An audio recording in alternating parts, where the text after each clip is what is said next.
Buni bilishingiz juda muhim. 1920-yil Kongo Demokratik Respublikasining Kinshasa viloyatida bu virus ilk bor aniqlangan. Bu OIV virusi edi. Hali o'shanda insoniyat bu 20-asr vabosiga aylanishini bilmas edi. Butunjahon Sog'liqni saqlash tashkilotining 2024-yildagi ma'lumotlariga ko'ra, bu virus pandemiya statusiga o'tgandan so'ng 85 million inson bu virusga chalingan. Va uning AIDS fazasiga o'tishi bilan shu kungacha 45 million inson halok bo'lgan.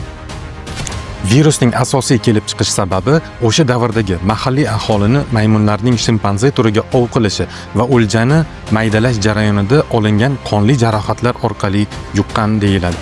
Bu faktni Butunjahon Sog'liqni saqlash tashkiloti UNAIDS, CDC tashkilotlari tasdiqlagan.